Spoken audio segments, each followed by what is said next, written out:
بسم الله الرحمن الرحيم الحمد لله رب العالمين والصلاة والسلام على سيدنا محمد وآله وصحبه أجمعين. أعوذ بالله من الشيطان الرجيم. بسم الله الرحمن الرحيم. لقد كان لكم في رسول الله أسوة حسنة لمن كان يرجو الله واليوم الآخر وذكر الله كثيرا. ಸದಕಲ್ಲಾಹು ಮೌಲಾನ ಅಲಿಯುಲ್ ಅಜೀಮ್. ಗೌರವಾನ್ವಿತರಾದ ವಿಶಿಷ್ಟ ಅತಿಥಿಗಳೇ, ಹುಜೂರ್ ಸಲ್ಲಲ್ಲಾಹು ಅಲೈಹಿ ವಸಲ್ಲಂ ರವರ 1500ನೇ ಜನ್ಮದಿನದ ಪ್ರಯುಕ್ತ ವಿಶ್ವದ ಎಲ್ಲ ಕಡೆಗಳಲ್ಲಿ ಬಹಳಷ್ಟು ವಿಜೃಂಭಣೆಯಿಂದ ಈದ್ ಮಿಲಾದುನ್ ನಬಿ ಕಾರ್ಯಕ್ರಮಗಳನ್ನು ಹಮ್ಮಿಕೊಳ್ತಾ ಬಂದಿದ್ದೇವೆ. ತುಮಕೂರು ಮುಸ್ಲಿಂ ಜಮಾಅತ್ ಕೂಡ ಈ ಸಂದರ್ಭದಲ್ಲಿ ಬಹಳ ಸುಂದರವಾದ ಈ ಕಾರ್ಯಕ್ರಮವನ್ನು ಹಮ್ಮಿಕೊಂಡಿದೆ. ಅಂತಾರಾಷ್ಟ್ರೀಯ ಖ್ಯಾತಿಯ ಹಲವಾರು ಭಾಷಣಗಾರರು ಇಲ್ಲಿ ಮಾತನಾಡಲಿಕ್ಕಿದ್ದಾರೆ. ಸಮಯದ ಮಿತಿ ಕೂಡ ಇದೆ. ಆದ್ದರಿಂದ ಹುಜೂರ್ ಸಲ್ಲಲ್ಲಾಹು ಅಲೈಹಿ ವಸಲ್ಲಂ ರವರ ಸಾರ್ವತ್ರಿಕತೆ, ಪ್ರವಾದಿಗಳು ಬೋಧನೆ ಮಾಡಿರುವುದು ಕೇವಲ ನಮಾಜು, ರೋಜಾ, ಕುರಾನ್ ಪಾರಾಯಣ ಮುಂತಾದ ಧಾರ್ಮಿಕವಾದ ಕಾರ್ಯಕ್ರಮಗಳನ್ನು ಮಾತ್ರವಲ್ಲ, ಒಂದು ಧರ್ಮ ಎಂಬ ನೆಲೆಯಲ್ಲಿ ಪ್ರವಾದಿ ಸಲ್ಲಲ್ಲಾಹು ಅಲೈಹಿ ವಸಲ್ಲಂ ರವರು ಆಧ್ಯಾತ್ಮಿಕವಾದ ಕಾರ್ಯಕ್ರಮಗಳನ್ನು ಮಾತ್ರ ಬೋಧನೆ ಮಾಡಿದ್ದೂ ಅಲ್ಲ, ಅದರ ಬದಲಾಗಿ ಒಬ್ಬ ಮನುಷ್ಯನ ಜೀವನವನ್ನು ಸ್ಪರ್ಶಿಸುವ ಸರ್ವಮಾನ ಕಾರ್ಯಕ್ರಮಗಳಲ್ಲೂ ಕೂಡ ಅತ್ಯಂತ ಶ್ರೇಷ್ಠವಾದ ಮಾರ್ಗದರ್ಶನವನ್ನು ಹುಜೂರ್ ಅಕ್ರಮ್ ಸಯ್ಯಿದನಾ ಮುಹಮ್ಮದುರ್ ರಸೂಲುಲ್ಲಾಹಿ ಸಲ್ಲಲ್ಲಾಹು ಅಲೈಹಿ ವಸಲ್ಲಂ ರವರು ನೀಡಿದ್ದಾರೆ. ಅವರೊಬ್ಬ ಕೇವಲ ಒಂದು ಧರ್ಮಕ್ಕೆ, ಒಂದು ಜಾಗಕ್ಕೆ, ಒಂದು ದೇಶಕ್ಕೆ, ಒಂದು ಪ್ರದೇಶಕ್ಕೆ, ಒಂದು ಕಾಲಕ್ಕೆ ಸೀಮಿತವಾದ ಪ್ರವಾದಿಗಳಲ್ಲ. ರಹ್ಮತುಲ್ ಲಿಲ್ ಆಲಮೀನ್ ರಸೂಲುಲ್ಲಾಹಿಕುಂ ಜಮೀಆ. ಪ್ರಪಂಚದಲ್ಲಿ 1500 ವರ್ಷಗಳ ಹಿಂದೆ ಅವರು ಹುಟ್ಟಿದ ಕಾಲದಿಂದ ಪ್ರಾರಂಭಗೊಂಡು ಈ ಪ್ರಪಂಚ ಯಾವ ಕಾಲದ ತನಕ ಈ ಜಗತ್ತಲ್ಲಿ ಉಳಿತದೋ ಅಷ್ಟರ ತನಕ ಬರುವ ಸರ್ವ ಮನುಷ್ಯರಿಗೂ ಕೂಡ ಅವರು ಮಾರ್ಗದರ್ಶಿಯಾಗಿದ್ದಾರೆ.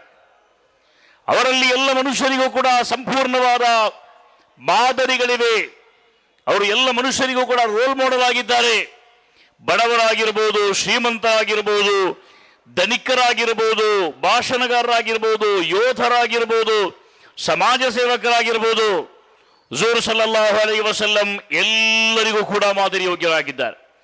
ಈ ಜಗತ್ತಲ್ಲಿ ಒಬ್ಬ ಮನುಷ್ಯ ಎಷ್ಟೇ ದೊಡ್ಡ ಸ್ಥಾನವನ್ನು ಏರಿದರೂ ಕೂಡ ಅದಕ್ಕಿಂತ ಉನ್ನತವಾದ ಸ್ಥಾನವನ್ನು ಹುಜೂರ್ ಸಲ್ಲಲ್ಲಾಹು ಅಲೈಹಿ ವಸಲ್ಲಂ ಏರಿರ್ತಾರೆ. ಈ ಜಗತ್ತಿನ ಕಟ್ಟಗಡೆಯ ಮನುಷ್ಯ ಕೂಡ, ನಾವೀಗ ವಾಸ ಮಾಡುವಂತಹ ಕಾಲ ಅಂತ ಹೇಳಿದ್ರೆ ಅದು ಸಾಮಾನ್ಯವಾದ ಕಾಲ ಅಲ್ಲ, AI ನ ಕಾಲ, ಬಹಳಷ್ಟು ಅದ್ಭುತವಾದ ಸಂಶೋಧನೆ ನಡೆದಂತಹ ಕಾಲ, ವಿಜ್ಞಾನ ತಂತ್ರಜ್ಞಾನಗಳು ಅತ್ಯಂತ ದೊಡ್ಡ ಸಾಧನೆಗಳನ್ನು ಮಾಡಿರುವಂತಹ ಒಂದು ಕಾಲ.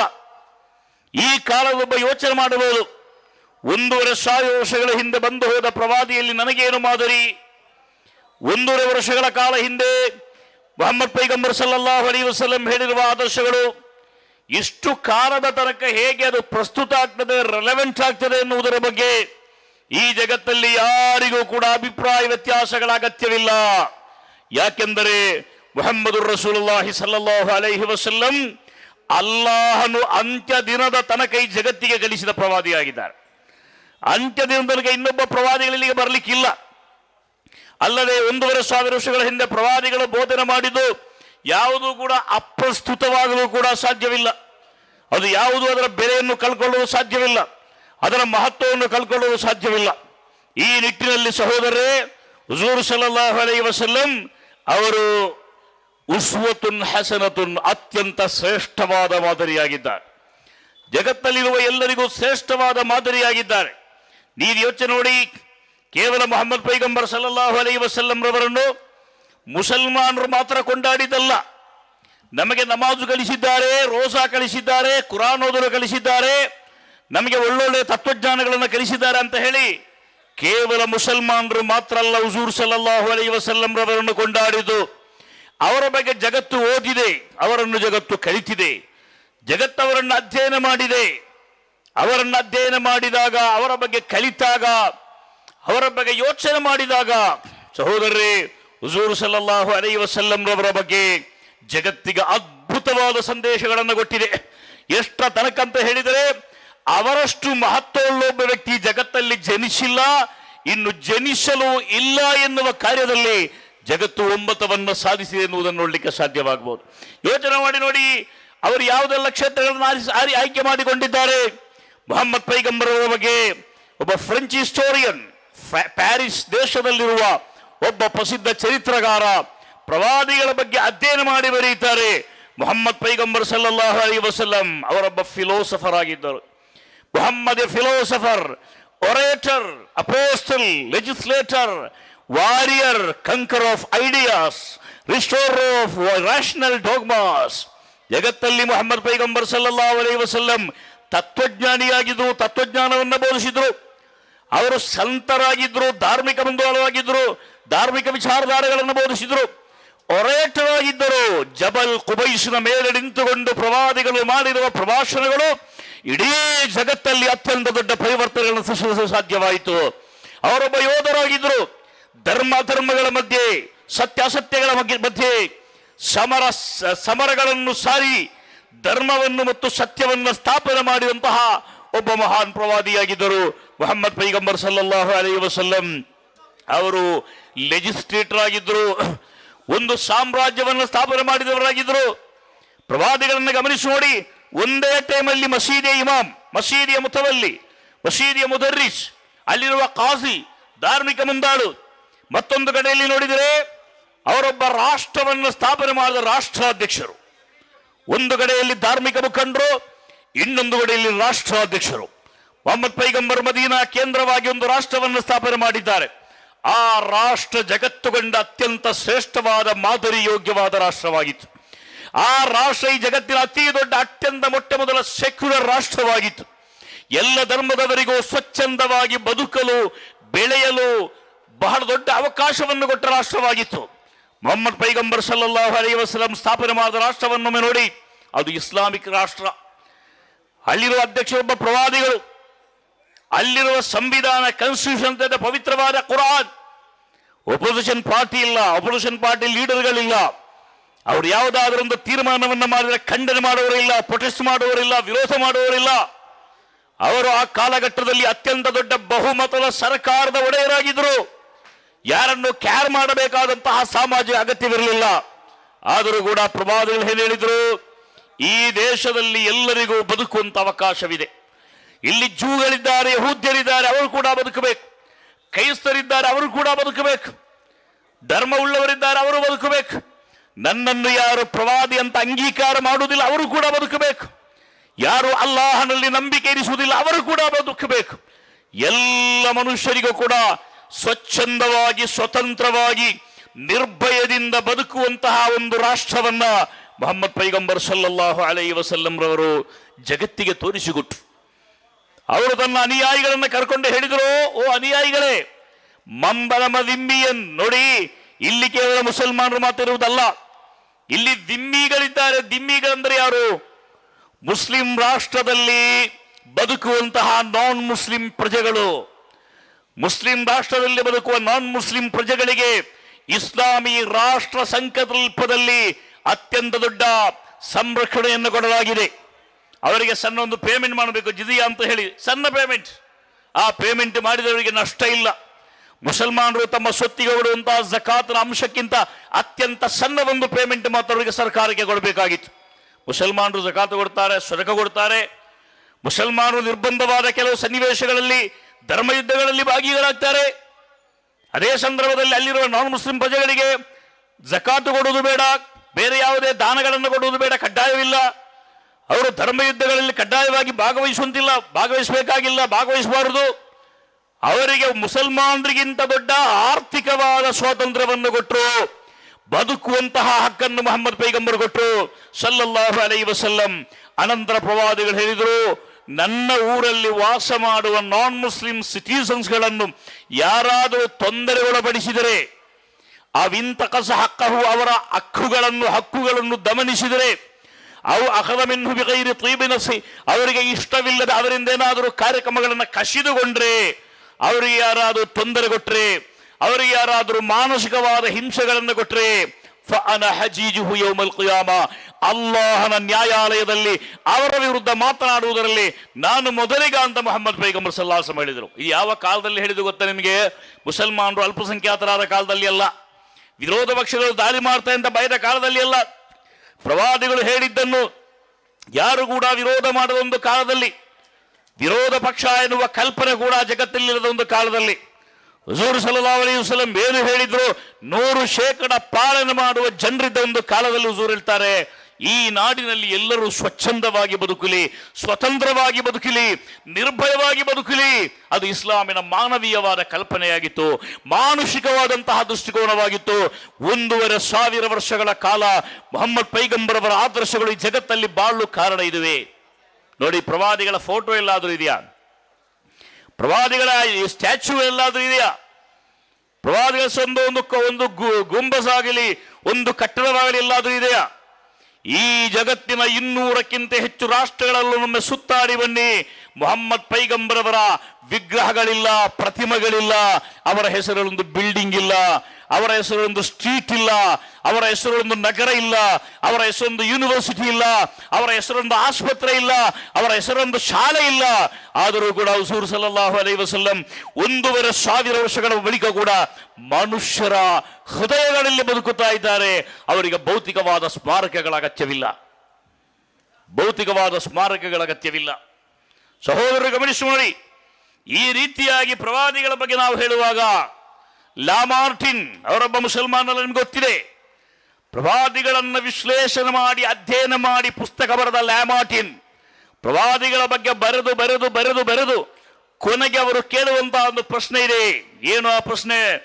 As regards all standards by which human greatness may be measured, ಮಾನವನ ಮಹತ್ವವನ್ನು ಅಳೆಯುವ ಎಲ್ಲ ಮಾಪನಗಳನ್ನಿಟ್ಟುಕೊಂಡು, ಸ್ಟ್ಯಾಂಡರ್ಡ್ಗಳನ್ನಿಟ್ಟುಕೊಂಡು, ಕ್ರೈಟೀರಿಯಾಗಳನ್ನಿಟ್ಟುಕೊಂಡು, ಮಾನವನ ಮಹತ್ವವನ್ನು ಅಳೆಯುವ ಸರ್ವ ಮಾಪನಗಳನ್ನಿಟ್ಟುಕೊಂಡು ನೀವು ಮೆಷರ್ ಮಾಡಿದ ಮೇಲೆ ನೀವು ಕೇಳುವಂತಹ ಒಂದು ಪ್ರಶ್ನೆ ಇದೆ.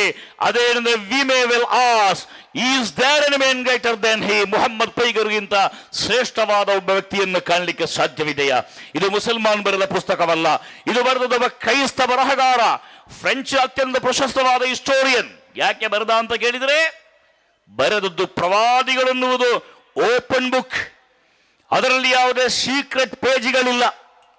ಅವರ ಚರಿತ್ರೆಗಳಲ್ಲಿ ಒಂದು ಅಂಶ ಕೂಡ ಈ ಜಗತ್ತಿಗೆ ಮರೆತು ಹೋಗಿಲ್ಲ. ಪ್ರವಾದಿಗಳ ಬಗ್ಗೆ ಕಲಿತ ಪ್ರತಿಯೊಬ್ಬರೂ ಕೂಡ ಆ ವ್ಯಕ್ತಿತ್ವದ ಬಗ್ಗೆ ಅದ್ಭುತವನ್ನು ಹೇಳಿದ್ದಾರೆ. ಸಹೋದರರು ಗಮನಿಸಬೇಕು, ಚರಿತ್ರೆ ಅತ್ಯಂತ ಪ್ರಖರವಾದ ಬ್ರೈಟೆಸ್ಟ್ ಬೆಳಕಿನಲ್ಲಿ ಮೊಹಮ್ಮದ್ ಪೈಗಂಬರ್ ಸಲ್ಲಲ್ಲಾಹು ಅಲೈಹಿ ವಸಲ್ಲಂ ಬದುಕಿದ್ರು. ಎಷ್ಟರ ತನಕ ಅಂತ ನಿಮ್ಗೆ ಗೊತ್ತಾ? ಪ್ರವಾದಿಗಳು ನಿಧನರಾದಾಗ, ವಫಾತಾದಾಗ ಅವರ ಗಡ್ಡದಲ್ಲಿ ಮತ್ತು ತಲೆಯಲ್ಲಿ ಎಷ್ಟು ಬಿಳಿಯ ರೋಮಗಳಿದ್ದು ಎನ್ನುವುದರ ಬಗ್ಗೆ ಕೂಡ ಇತಿಹಾಸಜ್ಞರು ಕೌಂಟ್ ಮಾಡಿದ್ದಾರೆ, ಲೆಕ್ಕ ಮಾಡಿ ಬರೆದಿದ್ದಾರೆ. ಅವರ ತಲೆ ಮತ್ತು ಗಡ್ಡಗಳಲ್ಲಿರುವ ನೆರೆತ ರೋಮಗಳ ಸಂಖ್ಯೆ 21 ಎನ್ನುವುದನ್ನು ಅವರ ಅನುಯಾಯಿಗಳು ಪಟ್ಟಿ ಮಾಡಿಟ್ಟಿದ್ದಾರೆ. ಅವರ ಕಾಲದಲ್ಲಿ ಒಂದೇ ಒಂದು ಸಿಂಗಲ್ ಪಾಯಿಂಟ್ ಅನ್ನು ಕೂಡ ಜಗತ್ತು ಮರೆಯಲಿಲ್ಲ. ಯಾಕೆಂದರೆ ಜಗತ್ತಿಗೆ ಅವರು ಕೊಟ್ಟ ಮಾರ್ಗದರ್ಶನ ಮತ್ತು ಕೊಡುಗೆಗಳಷ್ಟು ಮಹತ್ತರವಾಗಿತ್ತು. ನೀವು ಕೇಳಿರಬಹುದು, ನಮ್ಮ ಕೇರಳದಲ್ಲೊಬ್ಬ ಮಹಾಕವಿಗಳಿದ್ರು, ಅವರ ಹೆಸರು ಶ್ರೀ ನಾರಾಯಣ ಗುರು. ನಾರಾಯಣ ಗುರು ಅವರ ಹೆಸರಲ್ಲಿ SNDP ಯೋಗಂ ಅಂತ ಹೇಳಿ, ಶ್ರೀ ನಾರಾಯಣ ಧರ್ಮಪಾಲನ ಯೋಗಂ ಅಂತ ಹೇಳಿ ವಿವಿಧ ಕಡೆಗಳಲ್ಲಿ ಸಂಘಟನೆಗಳು ಸ್ಥಾಪಿಸಿ ಬಹಳ ದೊಡ್ಡ ಕೆಲಸಗಳನ್ನು ಮಾಡ್ತಾ ಇದ್ದಾರೆ. ಅವರು ಪ್ರವಾದಿಗಳ ಬಗ್ಗೆ ಒಂದು ಪುಸ್ತಕವನ್ನು ಬರೆದಿದ್ದಾರೆ. ಆ ಪುಸ್ತಕಕ್ಕೆ ಅವರು ಅನುಕಂಬ ದಶಕಂ ಅಂತ ಹೆಸರಿಟ್ಟಿದ್ದಾರೆ. ನಾರಾಯಣ ಗುರು ಅವರು ಪರಿಚಯದವರು ಯಾರೂ ಇಲ್ಲ. ಮಂಗಳೂರಲ್ಲಿ ಅವರ ಸೆಂಟರ್ ಇದೆ, ಅವರ ತಂದು ಸ್ಥಾಪನೆ ಮಾಡಿದ ದೇವಸ್ಥಾನ ಇದೆ. ಕೇರಳದ ಹಳ್ಳಿಗಳಲ್ಲಿ ನಾರಾಯಣ ಗುರು ಸುಪರಿಚಿತರಾಗಿದ್ದಾರೆ. 19ನೇ ಶತಮಾನದ ಸಮುದ್ಧಾರಕ ಅಂತ ಅವರನ್ನು ಕರೆಯುತ್ತಾರೆ. ಅನುಕಂಬ ದಶಕಂ ಎನ್ನುವ ಒಂದು ಪುಸ್ತಕದಲ್ಲಿ ಪ್ರವಾದಿಗಳ ಬಗ್ಗೆ ಅವರು ಬರೆದಿರುವಂತಹ ಮಾತುಗಳನ್ನು ಗಮನಿಸಿ ಅವರು ಪ್ರಾರಂಭ ಮಾಡ್ತಾರೆ. ಮೊಹಮ್ಮದ್ ಪೈಗಂಬರ್ ಅವರ ಸಿದ್ಧಾಂತಗಳು ಕರುಣೆಯ ಮೇಲೆ, ಪ್ರೀತಿಯ ಮೇಲೆ ಅದು ಕಟ್ಟಲ್ಪಟ್ಟಿದೆ. ಒಂದು ಇರುವೆಗೂ ಕೂಡ ತೊಂದರೆ ಕೊಡಬಾರದು ಎನ್ನುವ ಸಿದ್ಧಾಂತ ಮೊಹಮ್ಮದ್ ಪೈಗಂಬರ್ ಅವರು ಹೊಂದಿದ್ರು. ಒಂದು ಪೀಡ ಎರುಂಬಿನುಂ ವರುತೆರುದೆನ್ನುಳ್ಳೊರು ನಿಯಮಂ ಸದಾ ಕರುಣಾಕರ ನಲ್ಗುಗಿಲ್ ಚಟ್ಟಂ ವಿಗಲಾತ ನನ್ಮಯುಂ ಅಂತ ಪ್ರಾರಂಭ ಮಾಡಿ ಅದರಲ್ಲೊಂದು ಕಡೆಯವರು ಕೇಳ್ತಾರೆ, ಮೊಹಮ್ಮದ್ ಪೈಗಂಬರ್ ಸಲ್ಲಲ್ಲಾಹು ಅಲೈಹಿ ವಸಲ್ಲಂ ರವರನ್ನು ಅಧ್ಯಯನ ಮಾಡಿದಾಗ ಅವರೊಬ್ಬ ಸಾಮಾನ್ಯ ಮನುಷ್ಯನಾಗಲು ಸಾಧ್ಯವಿಲ್ಲ, ಅವರೊಬ್ಬ ಸಾಧಾರಣ ಮನುಷ್ಯನಾಗಲು ಸಾಧ್ಯವಿಲ್ಲ. ಅವರು ಈ ಜಗತ್ತಲ್ಲಿ ಕೈ ಕಾಲುಗಳು ಬಂದ ಧರ್ಮ ಮತ್ತು ಒಂದು ಕಾರುಣ್ಯದ ರೂಪವಾಗಿ ಈ ಜಗತ್ತಲ್ಲಿ ನಡೆದಾಡಿದ ಮಹಾ ಮನುಷ್ಯಾಗಿದ್ದಾರೆ ಮೊಹಮ್ಮದ್. ನರರೂಪಮೆಡುತ್ತು ಭೂಮಿയിൽ ಪೆರುಮಾರೀಡಿನ ಕಾಮಧೇನುವೋ ಪರಮಾದ್ಭುತದಾನ ದೇವದ ತರುವೋಮಿ ಅನುಗಂಬಯಾಂಡವನ್. ತನ್ನ ಪುಸ್ತಕವನ್ನು ಮೊಹಮ್ಮದ್ ಪೈಗಂಬರ್ ಸಲ್ಲಲ್ಲಾಹು ಅಲೈಹಿ ವಸಲ್ಲಂ ರವರ ಬಗ್ಗೆ ಬರೆದು ಅವರು ಆ ರೀತಿ ಕೊನೆಗೊಳಿಸುತ್ತಾರೆ. ಈ ರೀತಿ ನಾವು ನೋಡುವಾಗ ಪ್ರವಾದಿಗಳು ಕೇವಲ ಒಂದು ಧರ್ಮಕ್ಕೆ, ಒಂದು ಮತಕ್ಕೆ, ಒಂದು ಜಾತಿಗೆ ಸೀಮಿತವಾದವರಲ್ಲ. ನಿಮ್ಗೆ ಗೊತ್ತಿರಬಹುದು ನೆಲ್ಸನ್ ಮಂಡೇಲ ಯಾರಾಗಿದ್ರು ಅಂತ ಗೊತ್ತಿದೆಯಲ್ಲ. 25 ವರ್ಷಗಳ ಕಾಲ ದಕ್ಷಿಣ ಆಫ್ರಿಕಾದ ಜೈಲುಗಳಲ್ಲಿ ತೀಕ್ಷ್ಣವಾದ ಶಿಕ್ಷೆಗಳನ್ನು ಅನುಭವಿಸಿ ಕಳೆದು ಜೀವನದ ಬಹುಭಾಗವನ್ನು ಜೈಲಲ್ಲಿ ಕಳೆದಂತಹ ನೆಲ್ಸನ್ ಮಂಡೇಲ ಅವರಿಗೆ ಭಾರತ ಸರ್ಕಾರ ಭಾರತ ರತ್ನ ಅನ್ನೋ ಪ್ರಶಸ್ತಿಯನ್ನು ಕೊಟ್ಟಿದೆ. ಯಾಕೆ? ಕರಿಯರ ಬಿಡುಗಡೆಗಾಗಿ ಅವರು ಕೆಲಸ ಮಾಡಿದರು. ಬಿಳಿ ಮತ್ತು ಕರಿಯರ ಮಧ್ಯೆ ತಾರತಮ್ಯ ಇದ್ದಂತಹ ಒಂದು ಕಾಲದಲ್ಲಿ ಸೌತ್ ಆಫ್ರಿಕಾದ ಊರಿನಲ್ಲಿ ಬಿಳಿಯರನ್ನು ಮಹತ್ವವುಳ್ಳವರಾಗಿಯೂ ಕರಿಯರನ್ನು ಕನಿಷ್ಠವಾಗಿಯೂ ಕಂಡಂತಹ ಒಂದು ಕಾಲದಲ್ಲಿ ಕಪ್ಪು ವರ್ಗದವರ ವಿಮೋಚನೆಗಾಗಿ ದುಡಿದಂತಹ ನೆಲ್ಸನ್ ಮಂಡೇಲ ಒಂದು ಕಾಲದಲ್ಲಿ ಅವರು ದಕ್ಷಿಣ ಆಫ್ರಿಕಾದ ಅಧ್ಯಕ್ಷರಾದ ನಂತರ ಇಸ್ಲಾಮಿನ ಒಂದು ದೊಡ್ಡ ಸಮಾವೇಶ ಆಫ್ರಿಕಾದಲ್ಲಿ ನಡೆಯಿತು. ಆ ಕಾರ್ಯಕ್ರಮಕ್ಕೆ ನೆಲ್ಸನ್ ಮಂಡೇಲ ಅವರನ್ನು ಕರೀಲಿಕ್ಕೆ ಸಂಘಟಕರು ಹೋದಾಗ ಮಂಡೇಲ ಒಂದು ಮಾತನ್ನು ಹೇಳಿದ್ರಲ್ಲಿ ಗಮನಿಸಬೇಕು. ನಾವು 23 ವರ್ಷಗಳ ಕಾಲ ಸುದೀರ್ಘವಾದ ಶಿಕ್ಷೆಯನ್ನು ತಿಂದಿದ್ದೇನೆ. ಜಾತಿ ತಾರತಮ್ಯದ, ಮನುಷ್ಯದ ವರ್ಣ ತಾರತಮ್ಯದ ನೀತಿಗೆ ಬಲಿಯಾಗಿ ಬಹಳಷ್ಟು ಕಷ್ಟಗಳನ್ನು ಅನುಭವಿಸಿದ್ದೇನೆ. ಮಂಡೇಲ ಹೇಳಿದರು, ನಾನು ಈ ಊರಿನಲ್ಲಿ ಕರಿಯರ ಹಕ್ಕುಗಳಿಗಾಗಿ ಹೋರಾಟ ಮಾಡಲು ಪ್ರೇರಣೆಗೊಟ್ಟದ್ದು ಮೊಹಮ್ಮದ್ ಪೈಗಂಬರ್ ಸಲ್ಲಲ್ಲಾಹು ಅಲೈಹಿ ವಸಲ್ಲಂ. ಅವರು ಹೇಳಿದರು, ಪ್ರವಾದಿಗಳ ಕಟ್ಟಕಡೆಯ ಬಹಿರಂಗ ಭಾಷಣ ಪವಿತ್ರವಾದ ಹಜ್ಜಿನ ಸಂದರ್ಭದಲ್ಲಿ ಅರಫಾ ಮೈದಾನದಲ್ಲಿ ಜಬಲ್ ರಹ್ಮಾದ ಮೇಲೆ ಹತ್ತಿಕೊಂಡು ತನ್ನ ಮುಂದೆ ಇದ್ದ 1,40,000 ಸ್ವಹಾಬಿಗಳೊಂದಿಗೆ ಪ್ರವಾದಿಗಳು ಭಾಷಣ ಮಾಡಿದರು. ಆ ಭಾಷಣದಲ್ಲಿ ಅವರೊಂದು ಮಾತನ್ನು ಹೇಳಿದರು, ಅಲಾ ಇನ್ನ ರಬ್ಬಕುಂ ವಾಹಿದ್ ವ ಇನ್ನ ಅಬಾಕುಂ ವಾಹಿದ್. ಓ ಮನುಷ್ಯರೇ, 1.5 ಲಕ್ಷ ಜನರು ತನ್ನ ಮುಂದಿದ್ದಾರೆ. ಅವರಲ್ಲಿ ಪ್ರವಾದಿಗಳು ಹೇಳಿದರು, ಇಲ್ಲಿ ಇರುವವರು ಇಲ್ಲದವರಿಗೆ ತಲುಪಿಸಿಕೊಡಬೇಕಾದಂತಹ ಸಂದೇಶ ಇದು. ಆ ಸಂದೇಶ ಜಗತ್ತಿನ ಅತ್ಯಂತ ದೊಡ್ಡ ಮಾನವ ಹಕ್ಕುಗಳ ಘೋಷಣೆಯಾಗಿತ್ತು. ಗಮನಿಸಿ ಸಹೋದರಿ, ಏನು ಹೇಳಿದ್ರು ಪ್ರವಾದಿಗಳು? ಅಲಾ ಇನ್ನ ರಬ್ಬಕುಂ ವಾಹಿದ್ ವ ಇನ್ನ ಅಬಾಕುಂ ವಾಹಿದ್ ಕುಲ್ಲುಕುಂ ಮಿನ್ ಆದಮ ವ ಆದಮ ಮಿನ್ ತುರಾಬ್ ಲೈಸ ಲಿಅರಬಿಯ್ಯಿನ್ ಫದ್ಲುನ್ ಅಲಾ ಅಜಮಿ ವಲಾ ಲಿಅಬ್ಯದ್ ಫದ್ಲುನ್ ಅಲಾ ಅಸ್ವದ್. ಪ್ರವಾದಿಗಳಲ್ಲಿ ಘೋಷಣೆ ಮಾಡಿದ ಮಾನವೀಯತೆಯ ಘೋಷಣೆ ಏನಾಗಿತ್ತಂದರೆ, ಬಿಳಿ ವರ್ಗದವನಿಗೆ, ಬಿಳಿ ಚರ್ಮದವನಿಗೆ ಕಪ್ಪು ಚರ್ಮದವನಿಗಿಂತ ಮಹತ್ವವಿಲ್ಲ. ಅರಬ್ ವಂಶಜನಿಗೆ ಅರಬೇತರ ವಂಶನಿಗಿಂತ ಮಹತ್ವವಿಲ್ಲ.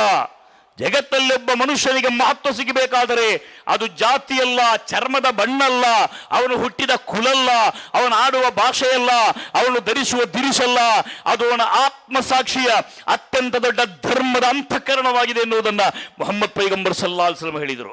ಅವರು ಹೇಳಿದ್ರು, ಅಲ್ಲಿ ನಿಮ್ಮ ತಂದೆ ಒಬ್ಬನೇ ಆದಮ್, ನಿಮ್ಮ ರಕ್ಷಕ ಪ್ರಭು ಒಬ್ಬನೇ ಅಲ್ಲಾಹು, ಕುಲ್ಲುಕುಂ ಮಿನ್ ಆದಮ್, ನೀವೆಲ್ಲರೂ ಕೂಡ ಆದಮನ ಸಂತತಿಗಳು. ಆದಮ್ ಎನ್ನುವ ಮನುಷ್ಯ ಮತ್ತು ಹವ್ವ ಎನ್ನುವ ಒಬ್ಬ ಸ್ತ್ರೀಯಿಂದ ಹುಟ್ಟಿದವರು. ಇನ್ನ ಖಲಕ್ನಾಕುಂ ಮಿನ್ ದಕರಿನ್ ವ ಉನ್ಸಾ ವಜಅಲ್ನಾಕುಂ ಶುಊಬನ್ ವ ಕಬಾಯಿಲ ಲಿತಆರಫು ಇನ್ನ ಅಕ್ರಮಕುಂ ಇಂದಲ್ಲಾಹಿ ಅತ್ಕಾಕುಂ. ಪ್ರವಾದಿ ಸಲ್ಲಲ್ಲಾಹು ಅಲೈಹಿ ವಸಲ್ಲಂ ಈ ಮಾತನ್ನು ಹೇಳಿದರು. ಅಲ್ಲಾಹನ ಪವಿತ್ರವಾದ ಘೋಷಣೆಯನ್ನು ಹೇಳಿದರು. ಗಮನಿಸಬೇಕು ಸಹೋದರ, ಒಂದು ಮಾತನ್ನು ಹೇಳ್ತೇನೆ. ಎಲ್ಲ ವರ್ಷಗಳಲ್ಲೂ ಡಿಸೆಂಬರ್ 10ರಂದು ಒಂದು ಕಾರ್ಯಕ್ರಮ ಇದೆ ಜಗತ್ತಲ್ಲಿ, ಗೊತ್ತಿದೆ ನಿಮಗೆ, human rights day. December 10 human rights day, ಮಾನವ ಹಕ್ಕುಗಳ ದಿನ. 1948ರಲ್ಲಿ UNO ವಿಶ್ವಸಂಸ್ಥೆ ಡಿಸೆಂಬರ್ 10ರ ದಿನವನ್ನು ಮಾನವ ಹಕ್ಕುಗಳ ದಿನವನ್ನಾಗಿ ಘೋಷಣೆ ಮಾಡಿತು. ಗಮನಿಸಿ ನೋಡಿ, ಈ ಜಗತ್ತಲ್ಲಿ ಎಷ್ಟು ಡಿಸೆಂಬರ್ 10ಗಳು ಕಳೆದು ಹೋಯಿತು 48ರ ಬಳಿಕ. ಈ ಡಿಸೆಂಬರ್ ಹಕ್ಕುಗಳು ಕಳೆದು ಹೋದ ಮೇಲೆ, 10ಗಳು ಕಳೆದ ನಂತರ ಈ ಜಗತ್ತಲ್ಲಿ ಮಾನವ ಹಕ್ಕುಗಳ ರಕ್ಷಣೆಗಾಗಿ ಏನಾದರೂ ಕಾರ್ಯಕ್ರಮಗಳನ್ನು ಪರಿಣಾಮಕಾರಿಯಾಗಿ ಮಾಡಿದೆಯಾ? ಜಗತ್ತಲ್ಲಿ ಬಲಿಷ್ಠರು ದುರ್ಬಲರ ಮೇಲೆ ಮಾಡುವ ದಾಳಿಗಳು ನಿಂತಿದೆಯಾ? ಬಲಿಷ್ಠ ರಾಷ್ಟ್ರಗಳು ದುರ್ಬಲ ರಾಷ್ಟ್ರಗಳ ಮೇಲೆ ಮಾಡುವ ಯುದ್ಧಗಳು ನಿಂತಿದೆಯಾ? ಈ ಜಗತ್ತಲ್ಲಿ ಬಲಾಢ್ಯರು ಈ ನಾಡಲ್ಲಿ ಮಾಡುವ ಕ್ರೌರ್ಯಗಳಿಗೆ ಏನಾದರೂ ಕಮ್ಮಿಯಾಗಿದೆಯಾ? ಡಿಸೆಂಬರ್ 10ಗಳು ಯಾವುದಾದರೂ ಒಂದು ಪರಿಣಾಮಕಾರಿ ಸಂದೇಶವನ್ನು ಜಗತ್ತಿಗೆ ಕೊಟ್ಟಿದೆಯಾ? ಜಗತ್ತು ಕಂಡ ಅತಿ ದೊಡ್ಡ ಹ್ಯೂಮನ್ ರೈಟ್ಸ್ ನ ಡಿಕ್ಲರೇಷನ್ ಡೇ ಅರಫಾತ್ನ ದಿನ ಮೊಹಮ್ಮದ್ ಪೈಗಂಬರ್ ಅವರ ಭಾಷಣವಾಗಿತ್ತು. ಆದ್ದರಿಂದ ಈ ಪವಿತ್ರವಾದ ಕಾರ್ಯಕ್ರಮದ ನಾನು ಹೇಳುವುದಿಷ್ಟೇ, ಮೊಹಮ್ಮದ್ ಸಲ್ಲಲ್ಲಾಹು ಅಲೈಹಿ ವಸಲ್ಲಂ ರವರ 1500 ಈ ಜನ್ಮದಿನದ ಈ ಸಂದರ್ಭ ಎನ್ನುವುದು ಇದೊಂದು ಸಾಮಾನ್ಯವಾದ ಸಂದರ್ಭವಲ್ಲ. ಪ್ರವಾದಿಗಳನ್ನು ಜಗತ್ತಿಗೆ ಪರಿಚಯ ಮಾಡಬೇಕಾದ ಸಂದರ್ಭ. ಕರುಣೆಯ ಪ್ರೀತಿಯ ದಿನಗಳನ್ನು, ಪ್ರವಾದಿಗಳು ಜೀವಿಸಿದ ಆ ಚರಿತ್ರೆಗಳನ್ನು ಅವಲೋಕನ ಮಾಡಬೇಕಾದ ಸಂದರ್ಭ. ಇವತ್ತು ನಾವು ಗಮನಿಸಬೇಕು, ಇಸ್ಲಾಮನ್ನ ಭಯದ ಜೊತೆ ಸಮೀಕರಣ ಮಾಡುವ ಪ್ರಯತ್ನ ಆಗ್ತಾ ಇದೆ. ಇಸ್ಲಾಮೋಫೋಬಿಯಾ ಎನ್ನುವುದು ಜಗತ್ತಲ್ಲಿ ಅತ್ಯಂತ ಹೆಚ್ಚು ಚರ್ಚಿಸಲ್ಪಡುವಂತಹ ಒಂದು ಮ್ಯಾಟರ್ ಆಗಿ ಇವತ್ತು ಒಳಗೊಂಡಿದೆ. ಇಸ್ಲಾಮೋಫೋಬಿಯಾ, ಇಸ್ಲಾಂ ಭೀತಿ. ಇಸ್ಲಾಂ ಅಂದ್ರೆ ಭೀತಿ ಅಲ್ಲ ಸಹೋದರದು, ಪ್ರೀತಿ, ಅದು ಕರುಣೆ. ಮುಹಮ್ಮದ್ ರಸೂಲುಲ್ಲಾಹಿ ಸಲ್ಲಲ್ಲಾಹು ಅಲೈಹಿ ವಸಲ್ಲಂ ರೌಫ್ ರಹೀಮ್ ಎನ್ನುವ 2 ಪದಗಳನ್ನು, ನಾಮಗಳನ್ನು ಅಲ್ಲಾಹು ಪ್ರವಾದಿಗಳಿಗೆ ಕೊಟ್ಟಿದ್ದಾರೆ. ಅವರು ಕರುಣೆಯ ಪ್ರವಾದಿಯಾಗಿದ್ದಾರೆ, ಪ್ರೀತಿಯ ಪ್ರವಾದಿಯಾಗಿದ್ದಾರೆ, ಜಗತ್ತನ್ನ ಪ್ರೀತಿಯ ಮೂಲಕ ಜಯಿಸಿದವರಾಗಿದ್ದಾರೆ. ಯುದ್ಧಗಳು ಜಗತ್ತಲ್ಲಿ ಎಲ್ಲಾ ಧರ್ಮಗಳು ನಡೆದ ಹಾಗೆ ಧರ್ಮ ಅಧರ್ಮಗಳ ಮಧ್ಯೆ ಯುದ್ಧ ಅಲ್ಲೂ ಕೂಡ ನಡೆದಿರಬಹುದು. ಆದರೆ ಅದು ಕೊಲೆಗಾಗಿ ಮಾಡಿದ ಯುದ್ಧವಲ್ಲ, ಸಾಮ್ರಾಜ್ಯಗಳನ್ನು ಹಿಡಿಯಲು ಮಾಡಿದ ಯುದ್ಧವಾಗಿರಲಿಲ್ಲ. ಮಾನವರ ಜೀವನದ ಹಕ್ಕನ್ನು, ವಿಶ್ವಾಸದ ಹಕ್ಕನ್ನು ಸಂಸ್ಥಾಪನೆ ಮಾಡುವ ಧರ್ಮ ಸಮರಗಳು ಮಾತ್ರವಾಗಿತ್ತು. ಈ ನಿಟ್ಟಿನಲ್ಲಿ ಅವರ ಜನ್ಮದಿನದ ಸಂದರ್ಭಗಳು ನಮಗೆ ಮಾದರಿಯಾಗಲಿ. ಅವರ ಆದರ್ಶಗಳ ಮೇಲೆ ಶಾಂತಿಯುತವಾದಂತಹ ಒಂದು ಪ್ರೀತಿಯ ಪ್ರಪಂಚವನ್ನು ಕಟ್ಟಲು ನಮಗೆಲ್ಲರಿಗೂ ಸಾಧ್ಯವಾಗಲಿ. ತುಮಕೂರು ಮುಸ್ಲಿಂ ಜಮಾತ್ ಹಮ್ಮಿಕೊಂಡ ಈ ಕಾರ್ಯಕ್ರಮಕ್ಕೆ ಎಲ್ಲ ಶುಭಗಳನ್ನು ಈ ಸಂದರ್ಭದಲ್ಲಿ ಹಾರೈಸಿ, ಹಲವಾರು ಮಹಾತ್ಮರು ಮೇಲಿದ್ದಾರೆ. ಅಜ್ಮೀರ್ ಶರೀಫಿಂದ ಸಯ್ಯದ್ ಹಮ್ಮಾದುಲ್ ಹಸನ್ ಆಗಮಿಸಿದ್ದಾರೆ. ವಕಫ್ ಕೌನ್ಸಿಲ್ ಉಪಾಧ್ಯಕ್ಷರಾದ ಕಳೆದ ದಿನ ನಡೆದಂತಹ ಬೆಂಗಳೂರಿನ ಆ ಬೃಹತ್ತಾದ ಸಮಾವೇಶದ ರೂವಾರಿಗಳಾದ ಮೌಲಾನಾ ಶಾಫಿ ಸಾಜಿ ಆಗಮಿಸಿದ್ದಾರೆ. ಕಚೌಶಾ ಶರೀಫಿನಿಂದ ಮಹಾತ್ಮರು ಬರಲಿಕ್ಕಿದ್ದಾರೆ. ಇನ್ಶಾ ಅಲ್ಲಾ ಎಲ್ಲ ಮಹಾತ್ಮರು ಕೂಡ ನಮಗೆ ಸಂದೇಶಗಳನ್ನು ಕೊಡಲಿಕ್ಕಿದ್ದಾರೆ. ಎಲ್ಲರಿಗೂ ಪ್ರವಾದಿ ಸಲ್ಲಲ್ಲಾಹು ಅಲೈಹಿ ವಸಲ್ಲಂ ರವರ 1500ನೇ ಜನ್ಮದಿನದ ಶುಭಗಳನ್ನು ಈ ಸಂದರ್ಭದಲ್ಲಿ ಹಾರೈಸಿ, ವಸ್ಸಲಾಮು ಅಲೈಕುಂ ವರಹಮತುಲ್ಲಾಹಿ ತಆಲಾ ವಬರಕಾತುಹು.